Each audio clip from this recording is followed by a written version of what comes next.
ಆಮೇಲೆ ಸುಮ್ಮನೆ ಕುತರ್ಕಗಳನ್ನು ಮಾಡುವುದು ಇತ್ಯಾದಿಗಳನ್ನು ಮಾಡುವ ಹಾಗಿಲ್ಲ. ಯಾಕೆ ಅಂತಂದರೆ ಅದರ ಮುಖ್ಯ ಮಹತ್ವ ನಿನಗೆ ಗೊತ್ತಿಲ್ಲದೆ ಇರ್ಬೋದು, ಅವರಿಗೆ ಗೊತ್ತುಂಟು. ಈಗ ಹೇಳಿದಂತೆ ಮಹರ್ಷಿಗಳಿಗೆ ಗೊತ್ತಿದೆ. ಆದ್ದರಿಂದ ಇದೇ ಈ ಒಂದು ಮಾತಿನ ಸಾರಾಂಶ.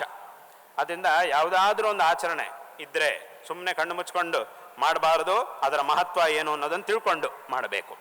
ಹಾಗಂತ ಹೇಳೋ ಒಂದು ಪ್ರಾಮಾಣಿಕವಾದಂಥದ್ದನ್ನು ನಮ್ಮ ಹಿರಿಯರು ದೊಡ್ಡವರು ನಮಗೆ ಉಪದೇಶ ಮಾಡಿದಾಗ ಸುಮ್ಮನೆ ಕುತರ್ಕಗಳನ್ನು ಮಾಡ್ತಾ ಸಮಯವನ್ನು ಹಾಳು ಮಾಡಬಾರದು. ನಮಗಿರುವಂತಹ ಅಮೂಲ್ಯವಾದ ಸಮಯವನ್ನು ಅದರ ಆಚರಣೆಗಾಗಿ ವಿನಿಯೋಗ ಮಾಡಿ ಜೀವನವನ್ನು ಸಾರ್ಥಕ ಮಾಡಿಕೊಳ್ಳಬೇಕು ಅನ್ನುವುದು ಆ ಒಂದು ಮಾತಿನ ಸಾರಾಂಶ. ಆದ್ದರಿಂದ ಇದನ್ನು ಸರಿಯಾಗಿ ತಿಳ್ಕೊಂಡು ಈ ಒಂದು ಧರ್ಮಾಚರಣೆಯನ್ನು ಪ್ರತಿಯೊಬ್ಬರೂ ಸಹ ತಮಗೆ ವಿಹಿತವಾಗಿರ್ತಕ್ಕಂತಹ ಧರ್ಮಾಚರಣೆಯನ್ನು ಎಲ್ಲರೂ ಸಹ ಮಾಡಬೇಕು, ತದ್ವಾರ ಈ ಜೀವನವನ್ನು ಸಾರ್ಥಕ ಮಾಡಿಕೊಳ್ಳಬೇಕು ಅನ್ನುವಂತಹ ಒಂದು ವಿಷಯವನ್ನು ಈ ಸಂದರ್ಭದಲ್ಲಿ ಹೇಳಬಯಸ್ತಾ ಇದ್ದೇವೆ. ಇಲ್ಲಿ ಎಷ್ಟೊತ್ತಿಗೂ ಬರೀ ಲೌಕಿಕವಾದಂತಹ ಜೀವನ, ವಿದ್ಯಾಭ್ಯಾಸ ಮಾಡುವುದು ಅಂದರೆ ಲೌಕಿಕವಾಗಿ ವಿದ್ಯಾಭ್ಯಾಸವನ್ನು ಮಾಡುವುದು, ಕೆಲಸಕ್ಕೆ ಹೋಗುವುದು, ಸಂಪಾದನೆ ಮಾಡುವುದು ಇತ್ಯಾದಿಗಳನ್ನೇ ಮಾಡ್ತಾ ಇದ್ದರೆ ಇದು ಎಲ್ಲವೂ ಸಹ ಕೇವಲ ನಾವು ಈ ಶರೀರದಲ್ಲಿರುವವರೆಗೆ ಮಾತ್ರವೇ ಸೀಮಿತ. ನಾವು ಲೌಕಿಕವಾದಂತಹ ಪ್ರಪಂಚದಲ್ಲಿ ಏನೇ ಸಂಪಾದನೆ ಮಾಡಿದರೂ ಅದು ಎಲ್ಲಿ ತನಕ ಇರುತ್ತೆ? ಕೇವಲ ನಾವು ಈ ಶರೀರದಲ್ಲಿರುವ ತನಕ ಮಾತ್ರವೇ ನಮ್ಮ ಜೊತೆಗೆ ಇರುತ್ತೆ. ಈ ಶರೀರವನ್ನು ಬಿಟ್ಟು ಹೋಗುವಾಗ ಅದು ಯಾವುದೂ ಸಹ ನಮ್ಮ ಜೊತೆಗೆ ಬರಲ್ಲ. ಆದರೆ ಅಂತಹ ಸಂದರ್ಭದಲ್ಲಿ ನಮ್ಮ ಜೊತೆಗೆ ಬರುವಂತಹ ಏಕಮಾತ್ರ ವಸ್ತು ಯಾವುದು ಅಂತಂದರೆ, ಈ ಶರೀರವು ಚೆನ್ನಾಗಿದ್ದಾಗ, ನಮಗೆ ಶಕ್ತಿ ಇದ್ದಾಗ ನಾವು ಮಾಡಿರ್ತಕ್ಕಂತಹ ಒಳ್ಳೆಯ ಕೆಲಸಗಳಿಂದ ನಮಗೆ ಪ್ರಾಪ್ತವಾದ ಪುಣ್ಯ, ಅದೇ ಧರ್ಮಾಚರಣೆ. ಧರ್ಮಾಚರಣೆಯನ್ನು ಮಾಡುವುದರ ಮೂಲಕ, ಸ್ವಧರ್ಮಾಚರಣೆಯನ್ನು ಮಾಡುವುದರ ಮೂಲಕ ನಾವು ಸಂಪಾದನೆ ಮಾಡಿರ್ತಕ್ಕಂತಹ ಒಂದು ಪುಣ್ಯ ಏನಿದೆಯೋ ಅದು ಈ ಜನ್ಮಕ್ಕೆ ಮಾತ್ರ ಸೀಮಿತ ಅಲ್ಲ, ಅದು ಯಾವಾಗಲೂ ನಮ್ಮ ಜೊತೆಗಿರುತ್ತೆ. ಅದೇ ನಿಜವಾಗಲೂ ನಮ್ಮ ಗತಿಯನ್ನು ತೀರ್ಮಾನ ಮಾಡುತ್ತೆ. ಮುಂದೆ ನಾವು ಚೆನ್ನಾಗಿರ್ಬೇಕಾ ಅಥವಾ ಕಷ್ಟವನ್ನು ಅನುಭವಿಸಬೇಕಾ ಅನ್ನುವುದನ್ನು ತೀರ್ಮಾನ ಮಾಡುವುದು ಯಾವುದು ಅಂತಂದರೆ ನಾವು ಮಾಡಿದಂತಹ ಪುಣ್ಯ ಪಾಪಗಳು. ಆದ್ದರಿಂದ ಇದನ್ನು ನಾವು ಚೆನ್ನಾಗಿ ಅರ್ಥ ಮಾಡಿಕೊಂಡು ಈ ಒಂದು ವಿಷಯಗಳನ್ನು ಸರಿಯಾಗಿ ಅರ್ಥ ಮಾಡಿಕೊಂಡು ಈ ಆಚರಣೆಗಳನ್ನು ಜೀವನದಲ್ಲಿ ಚೆನ್ನಾಗಿ ಮಾಡಬೇಕು.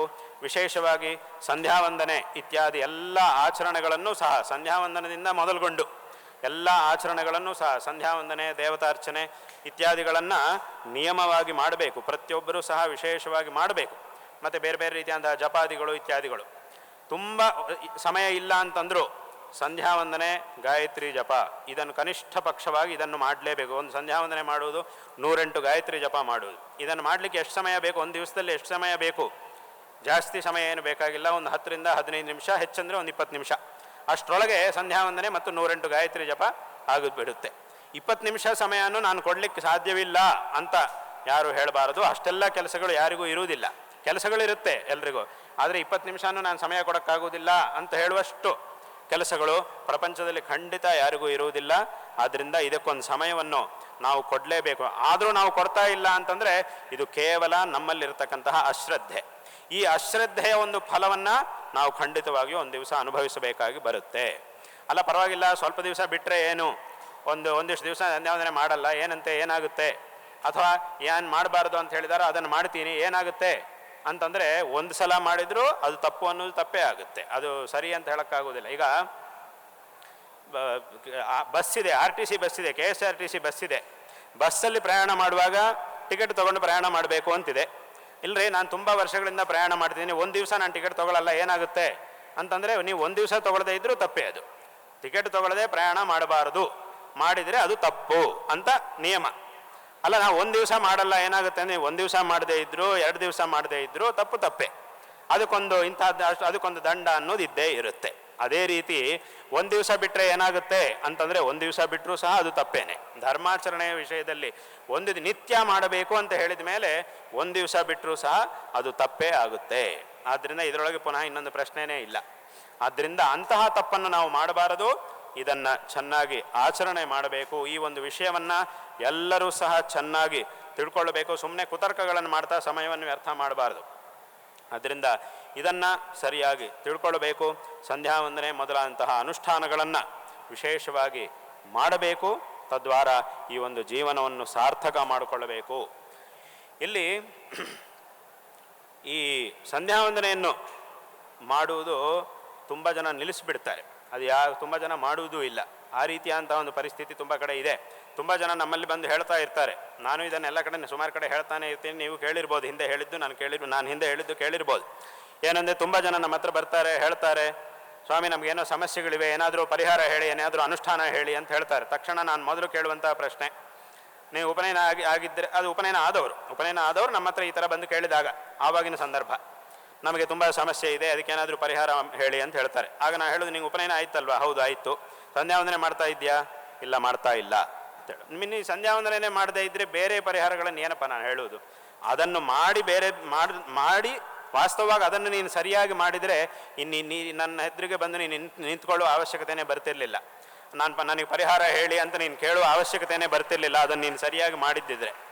ಆದರೆ ಅದನ್ನು ನೀನು ಮಾಡಲಿಲ್ಲವಾದ್ರಿಂದ ಇವತ್ತಿನ ದಿವಸ ಈ ರೀತಿಯಾದಂತಹ ಒಂದು ಪರಿಸ್ಥಿತಿ ಬಂತು. ಹಾಗಾಗಿ ಈಗ ನೀನು ಕೇಳಿದರೆ ನಾನೇನು ಹೇಳುವುದಿಲ್ಲ. ಮತ್ತೆ ಪುನಃ ನಿನ್ನ ಅನುಷ್ಠಾನವನ್ನು, ಆ ಸಂಧ್ಯಾವಂದನೆಯನ್ನು, ಗಾಯತ್ರಿ ಜಪವನ್ನು ನೀನು ಮತ್ತೆ ಪ್ರಾರಂಭ ಮಾಡು. ಸರಿಯಾಗಿ ಮಾಡಿ ನಂತರ ನಿನಗೇನಾದರೂ ಪರಿಹಾರದ ಅವಶ್ಯಕತೆ ಇದ್ದರೆ ಆಮೇಲೆ ನಾನು ಹೇಳ್ತೀನಿ ಅಂತ ನಾನು ತುಂಬ ಜನರಿಗೆ ಹೇಳುವಂತಹ ಮಾತಿದು. ಆದ್ದರಿಂದ ಇಂತಹ ಒಂದು ತಪ್ಪನ್ನು, ಈ ಅನುಷ್ಠಾನಾದಿಗಳನ್ನು ಬಿಡುವುದು ಅನ್ನುವುದನ್ನು ಮಾಡುವುದು ತುಂಬ ತಪ್ಪು. ಇಂತಹ ಒಂದು ತಪ್ಪನ್ನು ಯಾರೂ ಸಹ ಮಾಡಬಾರದು. ಆದ್ದರಿಂದ ಇದನ್ನು ಚೆನ್ನಾಗಿ ಆಚರಣೆ ಮಾಡಬೇಕು ಅನ್ನುವಂತಹ ಒಂದು ವಿಷಯವನ್ನು ಈ ಸಂದರ್ಭದಲ್ಲಿ ಹೇಳಬಯಸ್ತಾ ಇದ್ದೇವೆ. ಅಂದರೆ ಇಲ್ಲಿ ಇನ್ನೂ ಒಂದು ವಿಷಯ, ಅದು ಹೇಳಿದರೆ ಒಂಥರ ತಮಾಷೆಯಾಗಿ ಕಾಣುತ್ತೆ, ಆದರೆ ವಿಚಾರ ಮಾತ್ರ ತುಂಬ ಗಂಭೀರ. ಏನು ಅಂತ ಕೇಳಿದರೆ, ನಮ್ಮ ಗುರುಗಳು ಹಿಂದೆ ತುಂಬ ಎಲ್ಲ ಯಾತ್ರೆಗಳನ್ನು ಮಾಡ್ತಾ ದರ್ಶನಗಳನ್ನು ಕೊಡ್ತಾ ಇರುವಾಗ ಆವಾಗಿನ ಪರಿಸ್ಥಿತಿ ಹೇಗಿತ್ತು ಅಂತ ಕೇಳಿದರೆ, ಇದೇ ಥರ ಕೆಲವರು ನಮ್ಮ ಗುರುಗಳ ಹತ್ರ ಬಂದು ಕೇಳಿದಾಗ, ಗುರುಗಳು ಏನಪ್ಪ ಸಂಧ್ಯಾವಂದನೆ ಮಾಡ್ತಾ ಇದ್ದೀಯನಪ್ಪ ಅಂತ ಕೇಳ್ತಾರೆ. ಆವಾಗ ಅವರು ಇಲ್ಲ ಮಾಡ್ತಾ ಇಲ್ಲ ಅಂತ ಹೇಳ್ತಿದ್ರು, ಎಲ್ಲ ಬಿಟ್ಟಿದ್ದೀನಿ ಅಂತ ಹೇಳ್ತಿದ್ರು, ಸಮಯ ಇರಲಿಲ್ಲ, ಏನೋ ಕಾರಣ ಹೇಳ್ತಾರೆ, ಅದಾಯಿತು ಇದಾಯಿತು ಏನೋ ಹೇಳ್ತಾರೆ ವಿಷಯ. ಆಗ ನಮ್ಮ ಗುರುಗಳು ಅವರಿಗೆ ಬುದ್ಧಿವಾದ ಹೇಳಿ ಹೇಳ್ತಾ ಇದ್ರು, ಇಲ್ಲಪ್ಪ ಈ ಥರ ಮಾಡಬಾರ್ದು, ಸಂಧ್ಯಾವಂದನೆ ಬಿಡಬಾರದು, ಖಂಡಿತವಾಗೂ ಅದನ್ನು ಆಚರಣೆ ಮಾಡಬೇಕು ಅಂಥೇಳಿ ಕಳಿಸ್ತಾ ಇದ್ರು. ಆ ನಂತರ ಅವರು ಮಾಡ್ತಾ ಇದ್ರು. ಅಂದರೆ ಇದು ನಮ್ಮ ಗುರುಗಳ ಕಾಲದಲ್ಲಾದ್ದರಿಂದ ಅವರು ದರ್ಶನ ಕೊಡ್ತಾ, ಎಲ್ರಿಗೂ ನಿತ್ಯ ದರ್ಶನ ಕೊಡ್ತಾ ಯಾತ್ರೆಗಳನ್ನು ಮಾಡ್ತಾ ಇದ್ದ ಕಾಲ ಆದ್ದರಿಂದ ಆವಾಗಿನ ಪರಿಸ್ಥಿತಿ ಆ ರೀತಿಯಾಗಿತ್ತು. ಆದರೆ ಈಗ ಪರಿಸ್ಥಿತಿ ಇನ್ನೂ ಅಭಿವೃದ್ಧಿ ಆಗಿದೆ. ಏನು ಅಭಿವೃದ್ಧಿ ಅಂತಂದರೆ, ಈಗ ನಮ್ಮ ಹತ್ರ ಬರುವವರಲ್ಲಿ ಜನಿವಾರನೇ ಇರುವುದಿಲ್ಲ, ಬಂದವರಲ್ಲಿ ಜನಿವಾರ ಬಿಟ್ಟು ಬರ್ತಾರೆ. ನಾ ಕೇಳೋದು, ಅಲ್ರಪ್ಪ ನಿನ್ಗೆ ಜನಿವಾರ ಇರಬೇಕಿತ್ತಲ್ವಾ? ಹೌದು ಇತ್ತು, ಇರಬೇಕು, ಮತ್ತು ಎಲ್ಲೋ ಆಯಿತು ಅಂದರೆ ಆವತ್ತು ಯಾವತ್ತೋ ಶರ್ಟ್ ತೆಗೆಯುವಾಗ ಅದೆಲ್ಲೋ ಬಿಟ್ಟೋಯ್ತು, ಇದು ಯಾವತ್ತು ಅಂದರೆ ಒಂದು 4 ತಿಂಗಳಾಯಿತು ಅಂತ ಹೇಳ್ತಾನೆ. ಅಂದರೆ 4 ತಿಂಗಳ ಹಿಂದೆನೇ ಅದಾಯಿತು. ಹಾಗಾದರೆ 4 ತಿಂಗಳಾದಮೇಲೆ ಇಷ್ಟೊತ್ತು ಏನು ಮಾಡ್ತಾ ಇದ್ದಿ? ಅದು ಆಮೇಲೆ ನನಗೆ ಸಮಯ ಸಿಗಲಿಲ್ಲ, ಹೊಸ ಜನಿವಾರ ಹಾಕೊಳ್ಳಿಕ್ಕೆ ಸಮಯ ಸಿಗಲಿಲ್ಲ. ಇದನ್ನೆಲ್ಲ ನಂಬಕ್ಕಾಗುತ್ತಾ ಯಾರಾದರೂ? ನಿಮ್ಮ ಕೆಳಗೆ ಯಾರಾದರೂ ಒಬ್ಬರು ಅಧಿಕಾರಿಗಳಾಗಿರುವವರು, ಅವರ ಕೆಳಗೆ ಯಾರಾದರೂ ಈ ಥರ ಸುಳ್ಳು ಕಾರಣಗಳನ್ನು ಹೇಳಿದರೆ ತಕ್ಷಣ ನಿಮ್ಗೆ ಗೊತ್ತಾಗುತ್ತಾ ಇಲ್ವಾ? ಇಲ್ಲಪ್ಪ ಇವನು ಸರಿಯಾಗಿ ಸುಳ್ಳು ಕೊಟ್ಟಿದ್ದ ಕೆಲಸ ಮಾಡಲಿಲ್ಲ ಅಂತ ಆದಾಗ ನೀವು ಏನಪ್ಪ ಮಾಡಲಿಲ್ಲ ಅಂತ ಪ್ರಶ್ನೆ ಕೇಳಿದಾಗ ಅವರು ಈ ಥರ ಹುಚ್ಚುಚ್ಚಾಗಿ ಉತ್ತರ ಕೊಟ್ಟರೆ ಅವಾಗ ಏನಾಗುತ್ತೆ, ತಕ್ಷಣ ನಿಮಗೆ ಗೊತ್ತಾಗೇ ಆಗುತ್ತೆ. ಅದೇ ಥರ ನಮಗೂ ಗೊತ್ತಾಗೇ ಆಗುತ್ತೆ. ಆದ್ದರಿಂದ ನಾವು ಈ ಥರ ಎಲ್ಲ ಕಾರಣ ಹೇಳಬಾರ್ದು. ಆ ಶ್ರದ್ಧೆ ಅನ್ನೋದು ಮೊದಲಿಗಿರಬೇಕು. ಇದೇ ಅಭಿವೃದ್ಧಿ. ಈ ರೀತಿಯಾದಂಥ ಒಂದು ಅಭಿವೃದ್ಧಿ ನಮ್ಮ ಗುರುಗಳ ಕಾಲಕ್ಕಿಂತಲೂ ನಮ್ಮ ಕಾಲಕ್ಕೆ ಈ ರೀತಿಯಾದಂಥ ಒಂದು ಅಭಿವೃದ್ಧಿ. ಹಾಗಾಗಿ ನಾನು ಏನು ಮಾಡಿದ್ದೀನಿ ಅಂತಂದರೆ, ಸುಮಾರು ಸಲ ಈ ಥರ ಯಾರು ಬಂದಿದ್ದಾರೋ ಮತ್ತೆ ಪುನಃ ಇಲ್ಲಿಂದ ಹೋದ್ಮೇಲೆ ಅವ್ರ ಬುದ್ಧಿ ಹೇಗಿರುತ್ತೋ ಹೇಳೋಕ್ಕಾಗೋದಿಲ್ಲ. ಹಾಗಾಗಿ ನಮ್ಮ ಎದುರಿಗೇನೋ ಒಂದು ಜನಿವಾರ ಹಾಕಿಸಿ ಕಳಿಸಿ ಅಂತ ನಾನೇ ಅವರನ್ನು ಕೂರಿಸಿ ನಮ್ಮ ಪುರೋಹಿತರ ಕೈಯಲ್ಲಿ ಸುಮಾರು ಜನರಿಗೆ ಆ ಥರ ಜನಿವಾರ ಹಾಕಿಸಿ ಕಳಿಸಿದ್ದೀನಿ. ಈ ಥರನೂ ಆಗಿದೆ, ಸುಮಾರು ಸಲ ಈ ಥರ ಆಗಿದೆ. ಅವ್ರಿಗೊಂದು ಜನಿವಾರ ಹಾಕಿಸಿ ಕಳಿಸಿ ಅಂತ ಹೇಳಿ ಕಳಿಸ್ತೀನಿ. ಅಷ್ಟು ನಾನು ಮಾಡ್ತೀನಿ ಮೊದಲು. ಅಷ್ಟಾದರೂ ಮಾಡಬೇಕು ಅಂತ ನಾನು ಮಾಡ್ತಾ ಇದ್ದೀನಿ.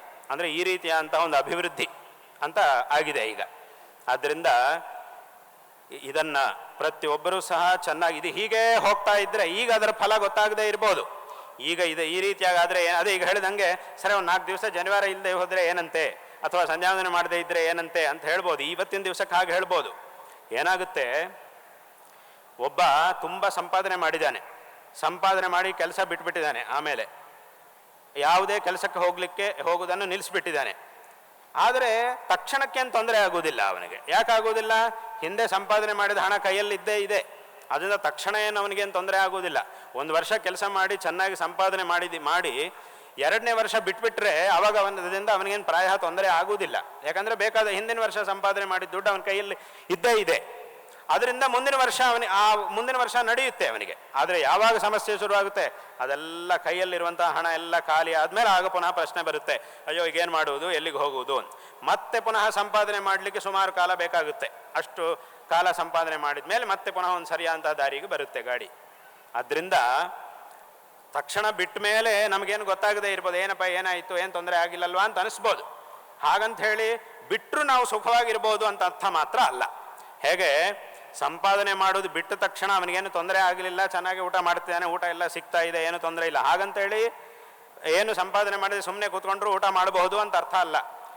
ಇವನಾದರೂ ಸಂಪಾದನೆ ಮಾಡಬೇಕು, ಬೇರೆಯವರಾದರೂ ಸಂಪಾದನೆ ಮಾಡಿ ಇವನಿಗೆ ಕೊಡಲೇಬೇಕು.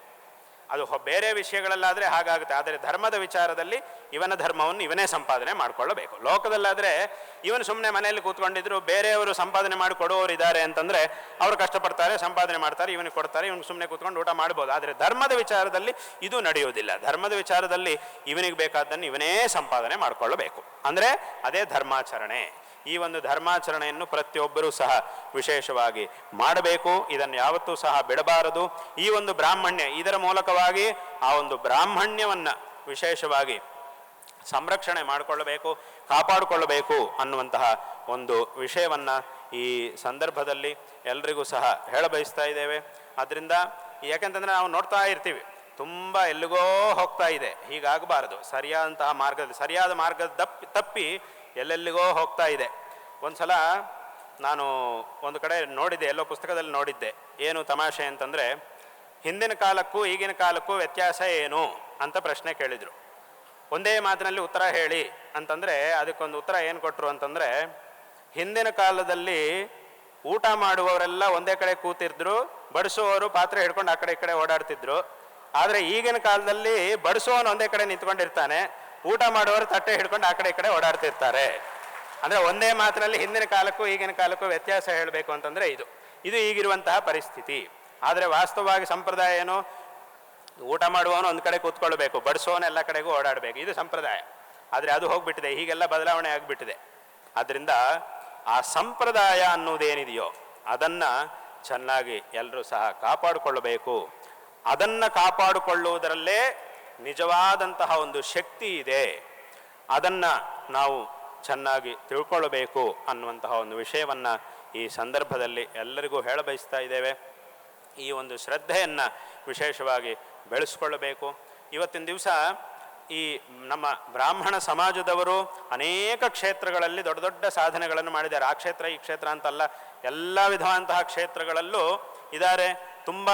ತುಂಬ ದೊಡ್ಡ ಸಾಧನೆಯನ್ನು ಮಾಡಿರ್ತಕ್ಕಂಥವ್ರು ಇದ್ದಾರೆ. ಅನೇಕ ಕ್ಷೇತ್ರಗಳಲ್ಲಿ ತುಂಬ ದೊಡ್ಡ ದೊಡ್ಡ ಸಾಧನೆಗಳನ್ನು ಮಾಡಿದವರು ಇದ್ದಾರೆ. ಆದರೆ ಆ ಸಾಧನೆಗಳು ನಮಗೆ ಅತ್ಯಂತ ಅವಶ್ಯಕ. ಅದೇ ರೀತಿಯಾಗಿ ನಮ್ಮ ಸಂಪ್ರದಾಯಗಳು ಸಹ ನಮಗೆ ಅತ್ಯಂತ ಅವಶ್ಯಕ. ಈ ಎರಡನ್ನೂ ಸಹ ನಾವು ಚೆನ್ನಾಗಿ ಮಾಡ್ಕೊಂಡು ಹೋಗುವ ಶಕ್ತಿ ಇದೆ.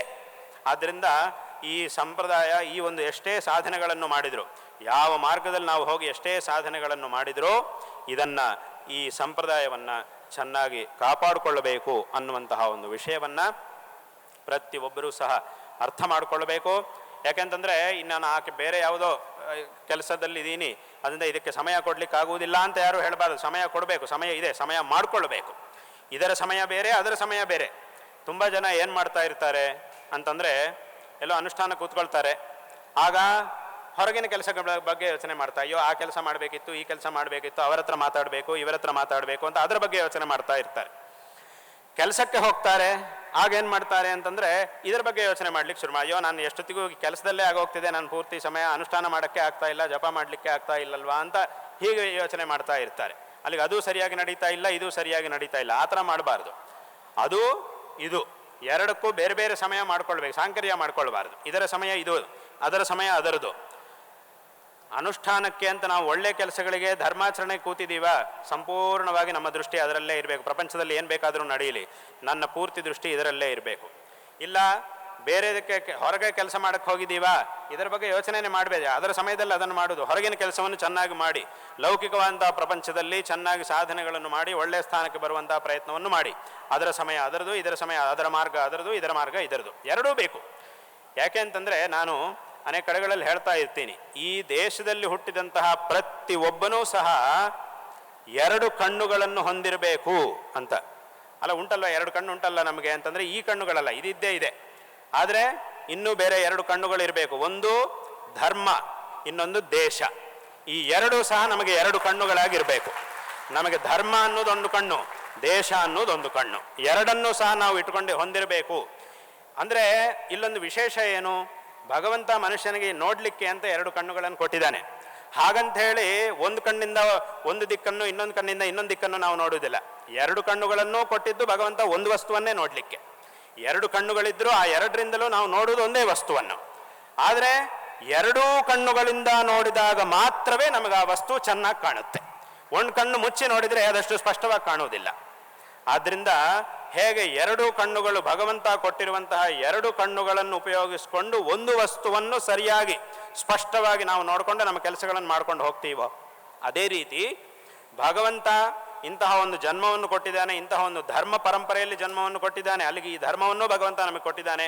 ಇಂತಹ ಒಂದು ಶ್ರೇಷ್ಠವಾದಂತಹ ಭೂಮಿಯಲ್ಲಿ, ಪುಣ್ಯ ಭೂಮಿಯಲ್ಲಿ ಭಗವಂತ ಅವತಾರ ನಮಗೆ ಜನ್ಮವನ್ನು ಕೊಟ್ಟಿದ್ದಾನೆ. ಹಾಗಾಗಿ ಈ ದೇಶ ಮತ್ತು ಈ ಧರ್ಮ ಎರಡೂ ಸಹ ನಮಗೆ ಎರಡು ಕಣ್ಣುಗಳಾಗಿರಬೇಕು. ಆಗ ಈ ಎರಡೂ ಕಣ್ಣುಗಳಿಂದ ನಾವು ನೋಡಿದಾಗ ನಮಗೆ ಪೂರ್ಣವಾದಂತಹ ಒಂದು ಶ್ರೇಯಸ್ಸು ಪ್ರಾಪ್ತವಾಗುತ್ತೆ. ಹೇಗೆ ಎರಡೂ ಕಣ್ಣುಗಳಿಂದ ನೋಡಿದಾಗ ಒಂದು ವಸ್ತು ಪರಿಪೂರ್ಣವಾಗಿ ಸ್ಪಷ್ಟವಾಗಿ ನಮಗೆ ಕಾಣ್ತಾ ಇದೆಯೋ, ಅದೇ ರೀತಿ ಎರಡೂ ಕಣ್ಣುಗಳು, ದೇಶ ಧರ್ಮ, ಈ ಎರಡನ್ನೂ ನಾವು ಪ್ರಧಾನವಾಗಿ ಇಟ್ಕೊಂಡು ಜೀವನವನ್ನು ನಡೆಸಿ ನಮ್ಮ ಪ್ರಯತ್ನಗಳನ್ನೆಲ್ಲ ನಾವು ನಮ್ಮ ಸಾಧನೆಗಳನ್ನೆಲ್ಲ ನಾವು ಮಾಡಿದಾಗ